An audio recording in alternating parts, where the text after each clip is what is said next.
Hello everyone, कैसे हैं आप सब लोग। जैसे कि आप सबको पता है, हमने रियल नंबर्स पढ़ा था और उसके ऊपर रिलेटेड कुछ एमसीक्यू सॉल्व किए थे। बच्चों, आज मैं जो एमसीक्यू ला रहा हूँ, आपकी जो ओसवाल की बुक है ये आपके सामने। ओसवाल की जो सीबीएसई की 10th क्लास का सैम्पल पेपर है, ये हम सॉल्व करेंगे रियल नंबर्स का। तो फर्स्ट चैप्टर हमारा रियल नंबर्स है। आपका बिल्कुल टाइम वेस्ट नहीं करेंगे, सीधे आपको चैप्टर पर लाएंगे। बच्चों, एक बात का याद रखना, समझ उसी को ही आएगी जिसने पुराने लेक्चर पढ़े हैं, ठीक है। और पुराने लेक्चरों के लिंक इसी वीडियो में आपको मिल जाएंगे। और आप देखोगे जिन्होंने पुराने लेक्चर पढ़े हैं और ये जो बुक है इसमें जो क्वेश्चंस हैं वो ऑलमोस्ट सब मिलते ही होंगे, ठीक है। तो बच्चों, एमसीक्यूज हैं 1 मार्क के। फर्स्ट क्वेश्चन है आपके सामने, आप देख सकते हो। एन स्केयर -1 डिविजिबल है 8 से। तो आपको इनमें से ऑप्शन बताना है, ठीक है। ऑप्शन तो आपको सी दिख रहा है और आपको इधर सोल्यूशन भी दिखेगा, मगर ये किया किसी और ढंग से। जो मैं करा रहा हूँ मेथड, आपको उसी से करना है। 2 मिनट में एमसीक्यू सॉल्व होंगे, आप देख सकते हो। फिर आपकी चॉइस है, आप ये भी देख सकते हो, वो आपकी मर्जी है, ठीक है।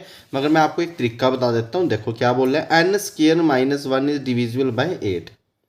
ये एन स्केयर -1 को डिवाइड करना है 8 से, ठीक है।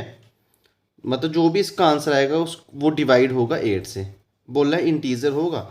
आपके दिमाग में इंटीजर, आप 1 ले लो। इंटीजर कौन होता है? 1 होता है, 0 होता है, 2 होता है, सो वन। -1 होता है, -2 होता है, सो वन। तो सबके लिए ट्रू होना चाहिए। आप इंटीजर 1 ले लो, ठीक है। तो 1 का स्क्वायर 1 -1 0, 0 डिवाइड हो जाता है, 0 सबसे डिवाइड होता है बेसिकली, ठीक है। अगर आप 0 ले लो तो 0 -1 -1। अगर आप एन में क्या डालो, 0 डालो, तो ये सॉल्व होके -1 आ रहा है। क्या ये डिवाइड हो रहा है? ये डिवाइड नहीं हो रहा है, तो इंटीजर तो नहीं आएगा, पहला ऑप्शन नहीं आएगा, ठीक है। नेचुरल नंबर, नेचुरल नंबर में 1 भी आता है, 2 भी आता है। नेचुरल नंबर कहाँ से शुरू होते हैं? 1 2 से। तो आप 2 डालो इधर। 2 का स्क्वायर 4, 4 -1 3, 3 डिवाइड नहीं होता है, तो नेचुरल नंबर भी नहीं आएगा। इवन इंटीजर में कौन आता है? 0 आता है, 2 आता है। अभी आपने देखा 2 पे नहीं आ रहा है, तो इवन में नहीं आएगा। मगर ऑड आप कोई भी डाल लो, ऑड इंटीजर वो सब होंगे, देख लो, आप देख सकते हो। ये ऑड इंटीजर, ठीक है, ऑड इंटीजर, ये भी ऑड इंटीजर है, सब ऑड इंटीजर है। -1 -3, वैल्यू डाल दो। आप 3 डाल लो, 3 का स्केयर 9, 9 -1 8 डिवाइड होता है। आप 5 डाल लो, 5 का स्केयर 25, 25 -1 24 डिवाइड होता है। तो इसका सी ऑप्शन आएगा। ऐसे करना आपको ये क्वेश्चन, ठीक है। और बुक में किसी कोई और मेथड्स हैं, आप ये भी कर सकते हो। अगर आपको करना हो, मैं आपको बस ट्रिक्स बता रहा हूँ एमसीक्यू सॉल्व करने की। तो बच्चों, अब सेकंड क्वेश्चन आपके सामने है। लार्जेस्ट नंबर बताना है जो 70 और 125 को डिवाइड करे इनमें से, और रिमाइंडर 5 आए। आप देख सकते हो 65 डिवाइड करेगा 70 को तो रिमाइंडर 5 आएगा। मगर 65 125 को डिवाइड करेगा तो रिमाइंडर 5 नहीं आएगा, तो 65 आ नहीं सकता। अब ये नंबर इन दोनों से बड़ा है, ये भी नहीं आ सकता। ये नंबर भी इन दोनों से बड़ा है, ये भी नहीं आ सकता। तो 13 ऐसा नंबर है, आप चेक कर सकते हो। 13 को जब डिवाइड करोगे दोनों से, सॉरी 13 से जब दोनों को डिवाइड करोगे तो आपको पहले में 5 मिलेगा रिमाइंडर, दूसरे में 8 मिलेगा। तो इसका ए ऑप्शन करेक्ट है। ऐसे करने हैं। अगर एक्चुअल मेथड आपको देखना है, वो मैंने आपको पुराने एमसीक्यू में भी सॉल्व करवाया था। रिमाइंडर से ये माइनस कर लो, 70 में से 5, 125 में से 8 माइनस कर लो। जो नंबर आते हैं उनका एचसीएफ निकाल दो। आपको मैं फिर बोल रहा हूँ, ये समझ उन्हीं को ही आएंगे जिन्होंने पुराने लेक्चर्स पढ़े हैं, बाकियों को समझ नहीं आएगा, ठीक है। तो आप पहले पुराने लेक्चर पढ़ो, तो तभी आपको समझ आएगा। आपको टेंशन की ज़रूरत नहीं है, सब एमसीक्यू हम कर लेंगे। 2 पॉजिटिव इंटीजर्स हैं ए और बी, आपको इनका एचसीएफ निकालना है। ए के पास कौन है? x³ वाई स्क्र, तो x x x y y। B के पास कौन है? XY³ x y y y। इन दोनों का हाईएस्ट कॉमन फैक्टर जो दोनों के पास है, दोनों के पास एक तो x है और एक है वाई स्क्र, तो इसका एचसीएफ कितना आएगा? XY²। ऑप्शन नंबर बी, आप देख सकते हो, ऑप्शन नंबर बी, ठीक है। क्वेश्चन नंबर 4 आपके सामने है। क्वेश्चन नंबर 4 क्या है? 65 और 117 को एक्सप्रेसिबल करना है इस फॉर्म में, तो उसके एम की वैल्यू निकालो। मतलब 65 और 117 का पहले HCF निकालो, जो भी HCF आएगा उसको एक्सप्रेस करना है 65m माइनस 117 की फॉर्म में। ठीक है, इन दोनों को HCF निकाल लो और उसको एक्सप्रेस करो इसकी फॉर्म में, तो वो जो इक्वेशन बनेगी इस इक्वेशन को सॉल्व करो और m की वैल्यू निकालो। ठीक है, और आपके पास ऑप्शन है ये 4 2 3 1। तो बच्चों क्या करो, आप पहले 65 और 117 का HCF निकाल लो। मैंने आपको HCF निकालना सिखाया है इक्वली डिवीजन लेमा से। ठीक है, 117 को अंदर रखो, जो 117 है इसको अंदर रखो, 65 को इधर रखो। ठीक है, तो आप HCF निकालो। जैसे आप HCF निकालोगे तो कितना आ जाएगा 13, उसको इसके इक्वल पुट कर दो और इस इक्वेशन को सॉल्व करके आप क्या निकाल लो, m निकाल लो। जैसे आपने HCF निकाला तो आपके पास 13 आया, फिर इसके इक्वल कर दो, 117 इस साइड आ गया, तो 117 के अंदर 13 गया तो कितना आता है 130, और जब आप इसको सॉल्व करोगे तो m कितना आ जाएगा 2, तो आपका आंसर आएगा 2, ऑप्शन नंबर बी। ठीक है, ये बुक में भी सॉल्व है, इसी वे से हमें करना है। बच्चों नेक्स्ट क्वेश्चन आपका क्वेश्चन नंबर 5। क्वेश्चन नंबर 5 आपकी स्क्रीन पे है। आपको दो पॉजिटिव इंटीजर्स दिए हैं पी और क्यू, आपको उनका एलसीएम लेना है। आपको दो पॉजिटिव इंटीजर्स दिए हैं पी और क्यू, आपको उनका क्या लेना है, एलसीएम लेना है। तो 5th क्वेश्चन देख लो। पी आपके पास कौन है, ए बी स्क्वायर, तो ये पी आ गया ए बी और बी, क्योंकि ए बी स्क्वायर है। क्या हुआ आपके पास क्या है, ए क्यू बी, ए और बी। आपको इनका एलसीएम लेना है, लीस्ट कॉमन फैक्टर निकालना है। तो बच्चों आपको मैंने लास्ट लेक्चर में बताया था एलसीएम में कॉमन देख लो कौन है, एक बी है और एक ए है। और एलसीएम में क्या करते हैं, पहले देखते हैं ये और ये, इनमें दोनों कॉमन है, बी कॉमन है। फिर आपने देखना है क्या बी एक से ज़्यादा बार तो नहीं आ रहा है, और आप देख सकते हो बी 2 बार आ रहा है तो आपको 2 बार ही लिखना है। और फिर ए और ए कॉमन है, ए 3 बार आ रहा है तो आपको 3 बार लिखना है। तो आप देख सकते हो 3 ए हैं तो आया ए क्यूब, 2 बी हैं तो आया बी स्क्वायर। इसका ऑप्शन नंबर सी आएगा। आई होप आपको ये 5 MCQ समझ आए होंगे। अब हम नेक्स्ट चलेंगे 6th MCQ पे। बच्चों 6th MCQ आपके सामने है। लीस्ट नंबर निकालो जो डिविजिबल है इन सब नंबरों से। कहाँ से, 1 से 10, बोथ इंक्लूसिव। इंक्लूसिव का मीनिंग है आपको 6th क्वेश्चन में 1 भी डालना है और 10 भी डालना है। अगर इधर एक्सक्लूसिव लिखा होता तो 1 और 10 छोड़ देना था। ठीक है, तो ऐसा नंबर ढूंढना जो सबसे डिविजिबल है। अगर 1 2 3 4 5 सो 10 तक सबसे डिविजिबल है, मतलब इसका मीनिंग क्या हुआ कि वो नंबर 1 से डिवाइड होगा तो रिमाइंडर 0 आना चाहिए, 3 से डिवाइड हो तब भी रिमाइंडर 0 आना चाहिए, इनमें से किसी भी नंबर से डिवाइड हो तो रिमाइंडर क्या आना चाहिए, 0। मतलब 0 कब आएगा, मतलब ये सब डिजिट उस नंबर के अंदर होने चाहिए, मतलब उस नंबर के फैक्टरों में ही होना चाहिए। तो आप क्या करो, इन सब का ही एलसीएम ले लो। जैसे आप इन सब का एलसीएम लोगे तो वो आपके पास बुक में आप देख सकते हो 2520 आ रहा है। और ये एक ऐसा नंबर है, इसके पास 2 भी है, इसके अंदर 3 भी होगा, 4 भी होगा, 5 सबसे डिवाइड हो जाएगा। तो इसलिए बेसिकली कोई ऐसा क्वेश्चन आता है कि आपको नंबर निकालने जो सबसे डिविजिबल हो जाए तो आपको उन सब का एलसीएम लेना होता है। आई होप आपको समझ आया होगा। आप देखोगे इस बुक में आधे क्वेश्चन वही हैं जो हमने प्रीवियस लेक्चर में एमसीक्यू के फॉर्म में किए हुए हैं। 7th क्वेश्चन है आपके सामने,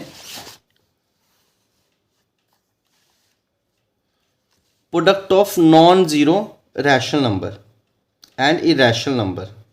रैशनल और इरेशनल को मल्टीप्लाई करो। तो देख लो ये रैशनल नंबर है और ये इरेशनल नंबर है, मल्टीप्लाई कर लो। ठीक है, तो कितना आ जाएगा, इरेशनल ही बनेगा। ठीक है, तो इसलिए इसका ऑप्शन है ए, ऑलवेज इरेशनल। 8th क्वेश्चन करेंगे बच्चों। 8th क्वेश्चन क्या है, डेसिमल एक्सपेंशन कब खत्म होगी, टर्मिनेट मतलब खत्म होना, कितनी देर के बाद खत्म होगी। तो आपके पास क्या है 8th क्वेश्चन के लिए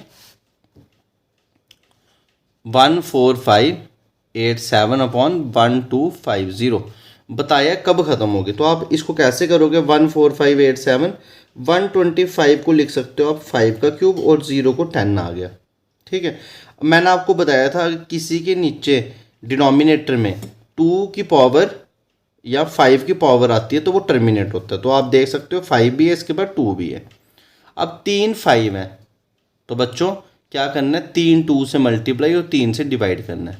तो जैसे आप इधर कर जाओगे तो इधर कितने आ जाएंगे डिनोमिनेटर में, 3 10 और 1 10।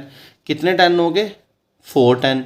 और जिसके नीचे 4 10 हो तो वो कितने पॉइंटों के बाद आता है, 4 पॉइंटों के बाद वो ख़त्म हो जाता है। तो आप बोलोगे 4 डेसिमल प्लेसेस तक ये ख़त्म हो जाएगा, इसका डी ऑप्शन है। आई होप आप अच्छे से समझ गए होंगे। ठीक है, नेक्स्ट क्वेश्चन चलते हैं। क्वेश्चन नंबर 9 आपके सामने है, 1/√2। तो 1/√2 आपको पता है, √2 जो √2 है ये 2 प्राइम नंबर है, और जब भी रूट के अंदर कोई प्राइम नंबर हो तो वो हमेशा इरेशनल होता है, तो जिस वजह से ये इरेशनल नंबर है। ठीक है, तो इसका सी ऑप्शन है।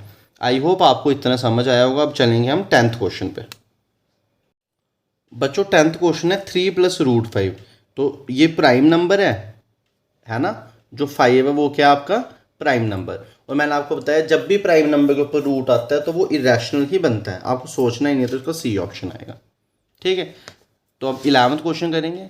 11th में ये नंबर है 1.732। तो आप देख सकते हो जो 1.732 है, 1.732 बच्चों ये टर्मिनेटिंग नंबर है। आप देख सकते हो टर्मिनेट हो गया, ख़त्म हो गया, और जो भी टर्मिनेटिंग होता है वो रैशनल नंबर होते हैं, तो इसका बी ऑप्शन है। ठीक है, मैं आपको बता देता हूँ, टर्मिनेटिंग अगर कोई होता है तो वो कौन सा नंबर होता है, रैशनल। अब कोई सोचेगा क्यों, क्योंकि आप देखो इसको ऐसे लिख सकते हो 1732/1 2 3। ठीक है, P/Q के फॉर्म में लिख सकते हो। नेक्स्ट क्वेश्चन है 2.1311131113 आप देख रहे हो ये ख़त्म नहीं हो रहा है, मतलब ये जो 12th क्वेश्चन है ये नॉन टर्मिनेटिंग है। आपको सामने दिख रहा है ख़त्म नहीं हो रहा है, और ये पर्टिकुलर इंटरवल के बाद रिपीट भी नहीं हो रहा है। नॉन टर्मिनेटिंग तो है, नॉन टर्मिनेटिंग तो है, साथ में नॉन रिपीटिंग भी है, नॉन रिपीटिंग भी है। तो जो ऐसा नंबर होता है बच्चों ये इरेशनल नंबर होता है, जो ना ही ख़त्म हो ना ही रिपीट हो, तो ये कौन सा होता है, इरेशनल नंबर। ठीक है, तो ये आप कॉपी पे नोट कर लो, जो सिर्फ टर्मिनेटिंग होता है वो रैशनल, और जो नॉन टर्मिनेटिंग नॉन रिपीटिंग होता है वो इरेशनल। आई होप आपको इतना समझ आया होगा। ठीक है, अब 13th क्वेश्चन पे चलेंगे। 13th question, which of the following rational number is expressible as terminating. इनमें से कौन सा है जो टर्मिनेट हो जाए। तो आप देख सकते हो 462 के पास 2 और 5 के अलावा कुछ और भी है, सामने दिखता है। ठीक है, कैसे, 462 के फैक्टर बना लो, 2 को बाहर निकाला तो 2 3 1, तो कुछ और भी है। मैंने आपको बोला टर्मिनेट वही हो सकता है जिसके डिनोमिनेटर में 2 और 5 ही हों या उनकी पावरें हों, तो ये नहीं आएगा। ठीक है, 35 में 7 भी है, ये भी नहीं आएगा। 165 में आप चेक कर लो, 5 बाहर निकालो, 5 3 15, 33 भी है, तो ये भी नहीं आएगा। तो फर्स्ट आएगा, क्यों, क्योंकि बच्चों जो फर्स्ट है उसके डिनोमिनेटर में 5 की पावर कितनी है, 5 की पावर 1 2 3 4, 5 की पावर 4 है।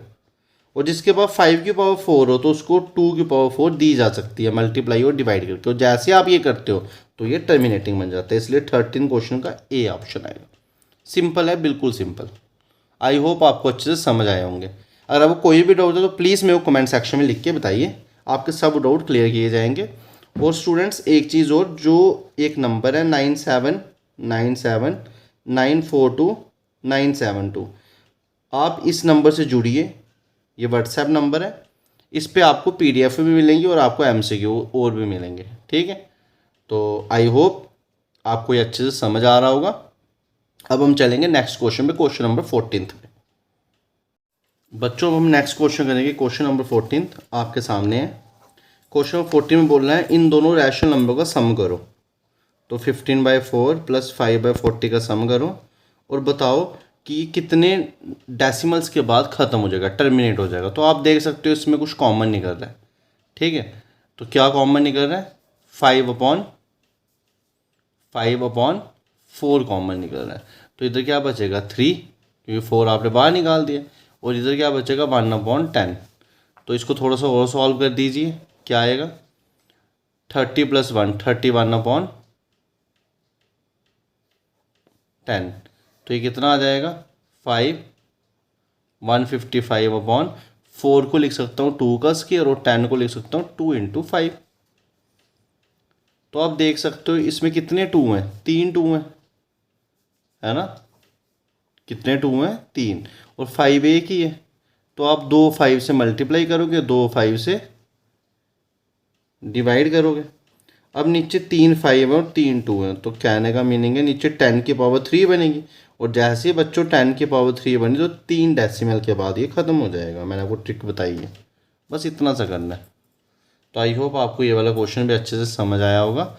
अब हम चलेंगे बच्चों असर्शन और रीजनिंग बेस्ड एमसीक्यूज पे, ठीक है। और अभी हम ये भी करेंगे बच्चों, अब हम असर्शन और रीजनिंग बेस्ड एमसीक्यूज करेंगे। आपको ये करने से पहले मैं आपको एक चीज़ बताना चाहता हूँ, इसके 4 ऑप्शंस होते हैं। फर्स्ट ऑप्शन में क्या होता है, असर्शन और रीजनिंग, आपको 2 स्टेटमेंटें दी होती हैं। फर्स्ट ऑप्शन में क्या होता है, असर्शन और रीजनिंग दोनों ट्रू होती है, और जो रीजनिंग है वो करेक्ट एक्सप्लेनेशन होती है एक है। इसका मीनिंग ये है कि जो असर्शन ट्रू है और जो रीजनिंग है, रीजनिंग उस असर्शन के ट्रू होने का रीज़न है, ठीक है। या आप सिंपल लैंग्वेज में मैं ये बोलूँ कि रीजनिंग असर्शन से लिंक्ड है किसी ना किसी वे में। फिर दूसरा, दोनों के दोनों ट्रू हैं, मगर जो रीज़न है वो असर्शन का नहीं, वो किसी और चीज़ से लिंक है, वो असर्शन के साथ लिंक्ड नहीं है। थर्ड, असर्शन ट्रू है, रीजनिंग फॉल्स है। फोर्थ, असर्शन फॉल्स है, रीजनिंग ट्रू है। जैसे फर्स्ट क्वेश्चन में आपको असर्शन और रीज़न दिया हुआ है। आपको असर्शन में क्या दिया हुआ है बच्चों, आपको ऑप्शन नहीं देखना है, सबसे पहले आपको पहले क्वेश्चन देखना है असर्शन क्या है। असर्शन में दिया हुआ है 7 क्रॉस 13 क्रॉस 11, ये आपका कंपोजिट नंबर है। पहले आप देखो ट्रू है या फॉल्स है, दिया ना एग्जैक्टली दोनों नंबर कंपोजिट। तो आप देख सकते हो इसके 3 फैक्टर हैं, तो ये तो कंपोजिट नंबर है, ये ट्रू है। इसके साथ दूसरा नंबर दिया है 7 × 6 × 5 4 3 2 1 +3। तो आप देख सकते हो इन दोनों से 3 कॉमन ले लो, तो इधर सब नंबर आ गए और लास्ट में प्लस आया 1। तो आप देख सकते हो एक फैक्टर 3 है, एक फैक्टर ये और एक 1। तो जिसके भी 2 से ज़्यादा फैक्टर होते हैं वो कंपोजिट नंबर होता है, तो ये भी कंपोजिट नंबर है। तो बच्चों क्या आया आपके कंक्लूजन में कि जो असर्शन है वो ट्रू है। अब डी में लिखा है असर्शन फॉल्स है, तो इसको एलिमिनेट कर दो, ठीक है। तो अब देखते हैं नेक्स्ट रीज़न में जाते हैं। तो रीज़न में बोल रहे हैं कंपोजिट नंबर नहीं है। आप देख सकते हो ये जो 12 है, 12 के पास 4 होता है, तो जैसे आप 4 कॉमन लोगे तो एक नंबर ये बच जाएगा और एक 1 आ जाएगा। ऐसे देखो 4 कॉमन लिया तो 12 के पास क्या बच गया, 3 और +4। फिर आपने फिर 4 कॉमन लिया तो 3 × 3 × 101 +1, तो 3 नंबर हो गए ना, 4 ये और एक 1। तो ये भी कंपोजिट नंबर था, मगर इसने बोला नॉट। इसने क्या बोला, नॉट। इसका मतलब ये जो रीज़न है ये फॉल्स है। रीज़न क्या है, फॉल्स। तो ये तो बोलता है दोनों ट्रू हैं, तो ए भी नहीं आएगा, बी भी नहीं आएगा, डी भी नहीं आएगा, सी ऑप्शन आएगा, ठीक है। तो ऐसे करते हैं असर्शन और रीजनिंग के क्वेश्चन। तो ये आपका पहला क्वेश्चन हो गया। अब बच्चों आते हैं दूसरे पे। बोलते हैं HCF इन दोनों का 6 है और LCM इन दोनों का 3000 है। तो बच्चों आप पहले HCF निकाल दो और फिर आप क्या निकाल दो, LCM निकाल लो। जब आप HCF निकालोगे तो वो आपका 6 ही आएगा, मगर जब आप LCM निकालोगे तो वो आपका 3000 नहीं आएगा, आप देख सकते हो, ठीक है। तो जो फर्स्ट ऑप्शन है आपका, ये जो फर्स्ट असर्शन है वो इस केस में फॉल्स है। अगर असर्शन फॉल्स है तो बच्चों ना पहला ऑप्शन आएगा ना दूसरा आएगा, क्योंकि दोनों में ट्रू थे, ठीक है। और जो ये असर्शन फॉल्स है तो सी ऑप्शन भी नहीं आएगा, तो इसमें आपका डी ऑप्शन आएगा। इसमें आपका कौन सा आएगा, डी ऑप्शन, ठीक है। आई होप आपको ये क्वेश्चन समझ आएगा। सिंपल सा क्वेश्चन है, आप HCF निकालो और LCM निकालो और देखो ये आते हैं नहीं आते हैं, तो ट्रू और फॉल्स हो गया, ठीक है। थर्ड क्वेश्चन पे चलेंगे बच्चों। थर्ड क्वेश्चन है HCF 2 और मोर नंबर्स का किसके इक्वल होता है, product of smallest power of each common prime factor involve in the numbers. बोलते हैं HCF 2 और मोर नंबर्स, आपको HCF निकालना है एक या एक से ज़्यादा नंबर, ठीक है।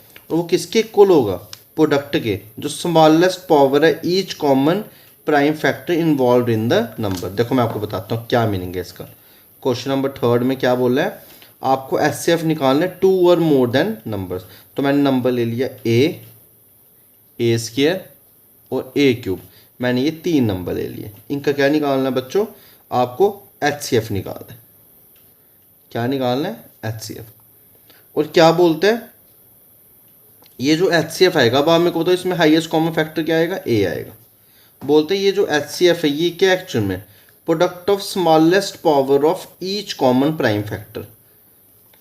प्रोडक्ट ऑफ स्मॉलेस्ट पावर, इनमें से जो स्मॉलेस्ट पावर है, स्मॉलेस्ट पावर कौन है, ए, उसका प्रोडक्ट किसके साथ, each common prime factor involve in the number, उसका प्रोडक्ट जो कॉमन प्राइम फैक्टर है इस नंबर में उसके साथ। ठीक है, तो आप देख सकते हो जो HCF आया है वो यही आया है, तो इसका मतलब ये जो ये है ये क्या है, ट्रू है, जो असर्शन है वो ट्रू है। अब सेकंड क्या बोला है, इन तीनों का HCF 3 आएगा, तो आप देख सकते हो इसका HCF क्या आएगा, 3 आएगा। तो आप देख सकते हो दोनों ट्रू हैं, असर्शन भी ट्रू है, रीजनिंग भी ट्रू है। ठीक है, तो यहाँ तो ए ऑप्शन आएगा असर्शन में, यहाँ तो बी ऑप्शन आएगा, क्योंकि दोनों में ही ट्रू होता है ये वाला। ठीक है, मगर अब एक बोल रहा है कि जो आ रहा है वो करेक्ट एक्सप्लेनेशन है, एक बोल रहा है नहीं है।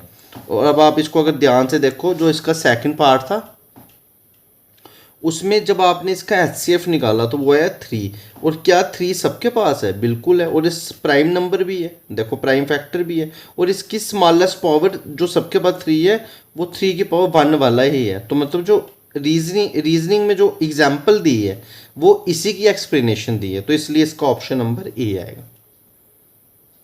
आई होप आपको समझ आया होगा। ठीक है, तो क्या बोला गया था, HCF 2 और मोर नंबर्स का किसके इक्वल आएगा, प्रोडक्ट ऑफ स्मॉलेस्ट पावर। तो इनके बीच में जो स्मॉलेस्ट पावर है वो ए ही है, और ए की पावर 1 वो इसके इक्वल आर है। अगर आपको ऐसे समझ नहीं आता तो एग्जाम्पल देख लो, इन तीनों का HCF निकालो, इन सबके मैं आपको बताता हूँ, दोबारा से बताता हूँ क्लियर करके। देखो इन तीनों का एग्जाम्पल 12 आया, 21, 15 आया। 12 को क्या लिखना है, 2 इंटू 2 इंटू 3, 3 इंटू 7, 3 इंटू 5, तो HCF आया 3। तो जो HCF आएगा वो इनमें जो प्राइम नंबर आ रहा है सब में जो कॉमन है वही आया है, और उसकी स्मॉलेस्ट पावर ही आई है, ये बोला गया। ठीक है, तो इसका आपका ऑप्शन नंबर ए आएगा। तो बच्चों अब चलेंगे हम नेक्स्ट क्वेश्चन में, product of 2 कॉन्जिगेटिव positive integer is divisible bye 2। कॉन्जिगेटिव का मीनिंग होता है साथ वाले। क्या बोल रहा है इसने, product of 2 consecutive positive integers, positive integer एक 2 ले लो एक 3 ले लो, दोनों का प्रोडक्ट करो 6, वो तो डिविजिबल है, मतलब जो असर्शन है वो ट्रू है। ठीक है, और ये जो नंबर बोला गया है ये बोलता है ये कंपोजिट नंबर है। ये कौन सा नंबर है, कंपोजिट नंबर है। तो बच्चों देखो इस नंबर से आप देख सकते हो 5 कॉमन निकल जाता है, क्योंकि लास्ट डिजिट में 5 है। तो जैसे आपने इस नंबर से 5 कॉमन निकाला तो कुछ बचेगा, और एक इसका फैक्टर 1 भी है, तो इसके 3 फैक्टर हैं, तो ये भी ट्रू है, दोनों ट्रू है। अब आपने देखना है क्या इसका और इसका लिंक है, कोई लिंक नहीं है, ये वो कंपोजिट नंबर है, ये कुछ और बोल रहा है, तो इसका बी ऑप्शन आएगा कि both A and B are correct but R is not correct explanation of A. I hope आपको ये 4 असर्शन रीजनिंग बेस के क्वेश्चन समझ आए होंगे। आज के लेक्चर में हम इतना ही करेंगे, अब कल के लेक्चर में हम इसके आगे वाला इस पूरे चैप्टर को कंप्लीट करेंगे। Thank you students, have a nice day.